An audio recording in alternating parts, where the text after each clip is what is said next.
This channel does not promote any violent, harmful, or illegal activities. All content provided by this channel is meant for an educational purpose only.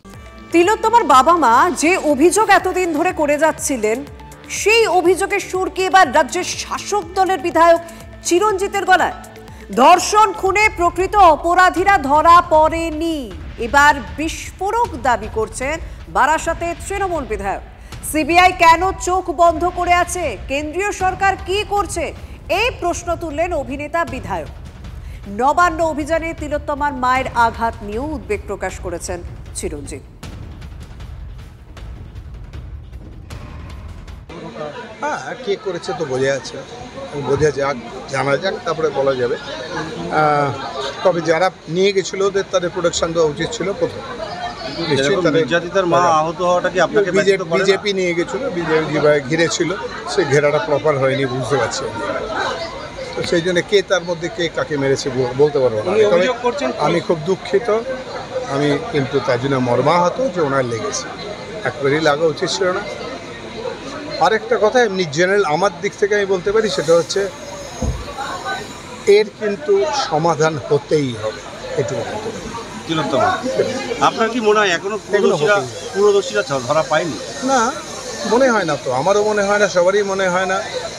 R CBI চোখ বন্ধ করে আছে, কেন চোখ বন্ধ করে আছে বুঝি না, ওদের হাতে দিয়ে দেওয়া হয়েছে। সেন্ট্রাল গভর্নমেন্ট কী করছে, পলিসি কী, পরিবার বলছে আরও অনেকে যুক্ত আছে, তাদেরকে গ্রেপ্তার করা হচ্ছে। হ্যাঁ, হচ্ছে না, আমরা হচ্ছে না, ধরলে তবে তো বলবে। আমাদের সঙ্গে রয়েছেন তিলোত্তমার বাবা। কাকু, আপনারা বারবার পুলিশের ভূমিকা নিয়ে প্রশ্ন তুলেছেন এবং বলেছেন প্রমাণ লোপাট করা হয়েছে, প্রকৃত যারা দোষী তারা এখনো পর্যন্ত শাস্তি পায়নি, এই অভিযোগ আপনারা করেছেন। আজকে সেই একই কথা শোনা গেল রাজ্যের তৃণমূল বিধায়ক চিরঞ্জিতের গলায়। কি বলবেন, আপনার কি প্রতিক্রিয়া? প্রথম প্রতিক্রিয়াটা যেটা দিতে ইচ্ছা করছে সেটা হচ্ছে চিরঞ্জিত চক্রবর্তীর ওপরে আবার তৃণমূলের শাস্তির খাড়া নেমে আসবে না তো, এটা একটা বিষয় হচ্ছে তাদের নিজেদের দলীয় নীতি ব্যবহার। আর আমার মেয়ে তদন্তের ব্যাপারে আর একটা কথা বলি, উনি যে কথাটা বলেছেন 4 দিন কলকাতা পুলিশ এবং আরজিকর হসপিটাল এবং তৃণমূলের দল ওই 9 তারিখ যে অত্যাচার আমাদের উপরে চালিয়েছিল তার সমাধান যদি না হয় আমরা এই বিচার পাবো না। কোনো সিবিআই কেন, আইএফবি, বিশ্বের সেরা তদন্তকারী সংস্থা যদি আসে, এর বিচার পাওয়া আমাদের পক্ষে মুশকিল আছে। কলকাতা পুলিশকে আগে সঠিকভাবে সমস্ত তথ্য প্রমাণ, যে সমস্ত সিসিটিভি ফুটেছে যেগুলো নষ্ট করেছে, কোথায় কি করেছে, সেই সমস্ত তথ্য সমস্ত দিতে হবে। তারপরে সিবিআই নিশ্চয়ই, সিবিআইকে তো আমরা কোর্টের মধ্যেই চাপ দিয়ে কাজ করে নিতে পারি, কিন্তু সেই কোর্টেও কিন্তু রাজ্য সরকার আমাদের সম্পূর্ণভাবে বিরোধিতা করছে এবং আমরা যাতে ন্যায় বিচার না পাই সেই ব্যবস্থাটা প্রতি মুহূর্তে করছে। আদালতে আমাদের সঙ্গে সম্পূর্ণভাবে অসহযোগিতা করছে। এরপরে আর কি বলতে পারি রাজ্য সরকারকে? গতকালের ঘটনা তো রাজ্য সরকার প্রমাণ করে দিয়েছে যে দেখো 9 আগস্ট 2024 তোমরা যেখানে ছিলে এবং আমরা যেখানে ছিলাম আমরা সেখানেই আছি, তোমরা কিছুই আমাদের করতে পারো না। বেশ, ধন্যবাদ।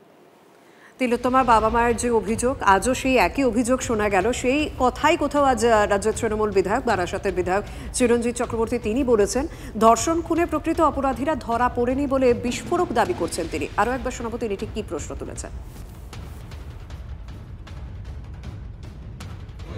হ্যাঁ, কে করেছে তো বোঝা যাচ্ছে, বোঝা যাক, জানা যাক, তারপরে বলা যাবে।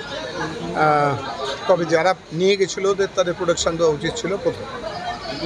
নির্যাতিতার মা আহত হওয়াটা কি আপনাকে বিজেপি নিয়ে গেছিল, বিজেপি যেভাবে ঘিরেছিল সেই ঘেরাটা প্রপার হয়নি, বুঝতে পারছি।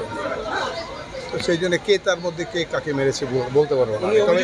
আমি খুব দুঃখিত, আমি কিন্তু তার জন্য মর্মাহত যে ওনার লেগেছে, একবারই লাগা উচিত ছিল না। আরেকটা কথা এমনি জেনারেল আমার দিক থেকে আমি বলতে পারি, সেটা হচ্ছে এর কিন্তু সমাধান হতেই হবে, এটুকু বলতে পারি। আপনার কি মনে হয় এখনো পুরোদোষীরা ধরা পায়নি? না, মনে হয় না তো, আমারও মনে হয় না, সবারই মনে হয় না। আর সিবিআই চোখ বন্ধ করে আছে, কেন চোখ বন্ধ করে আছে বুঝি না, ওদের হাতে দিয়ে দেওয়া হয়েছে। সেন্ট্রাল গভর্নমেন্ট কী করছে, পলিসি কী, পরিবার বলছে আরও অনেকে যুক্ত আছে, তাদেরকে গ্রেপ্তার করা হচ্ছে। হ্যাঁ, হচ্ছে না, আমরা হচ্ছে না, ধরলে তবে তো বলবে। বিজেপি বিধায়ক চিরঞ্জিত চক্রবর্তীর বক্তব্য শুনলেন। আমাদের সঙ্গে রয়েছেন বিজেপি বিধায়ক শঙ্কর ঘোষ। শঙ্কর দা, একটা বিষয় পরিষ্কার করে দিতে চাইব। একটা কথা বলতে পারি যে এই মুহূর্তে দাঁড়িয়ে যে কথাটা বলেন চিরঞ্জিত চক্রবর্তী,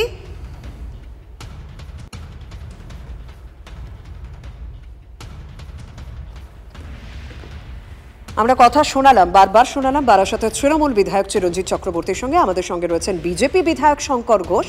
তার কাছে আমার প্রশ্ন যে চিরঞ্জিত চক্রবর্তী তিনি বলছেন যে প্রকৃত দোষীরা শাস্তি পাননি, কিন্তু একটা বিষয় তিনি উল্লেখ করছেন যে সিবিআই চোখ বন্ধ রয়েছে, কেন্দ্রীয় সরকার কি করছে? দেখুন, চিরঞ্জিত বাবুর এই মুহূর্তে তো উনি তো বিশ্রাম দশার মধ্যেই আছেন। আমি পুরোটা বিধানসভায় ওনাকে সরব হতে দেখি না। তবে একটি কথা বলবো যে চিরঞ্জিত বাবুর মতন অনেকেরই এই ধরনের প্রশ্ন মনের মধ্যে আছেন। ওটা চিরঞ্জিত বাবুর শুধু একার নন। তার পাশাপাশি চিরঞ্জিত বাবু একটি প্রশ্ন মনে হয় এর সাথে যুক্ত করে দিতে পারতেন, তাহলে ওনার অন্তত নিরপেক্ষতাটা প্রমাণ হতো। যে ক্রাইম সিন নষ্ট করবার ক্ষেত্রে পুলিশি ভূমিকা, কলকাতা পুলিশের ভূমিকা এত তৎপর ছিল কেন, এবং আজ পর্যন্ত রাজ্য সরকার সেটাকে সামনে নিয়ে আসলে না কেন, তাহলেই মনে হয় যে প্রশ্নটা করেছেন তার অর্ধেক উত্তর তিনি সেখান থেকেই পেয়ে যাবেন। বাদ বাকি 50 ভাগটা সিবিআই এর দায়িত্ব নিশ্চিত সিবিআই দেবে। ধন্যবাদ।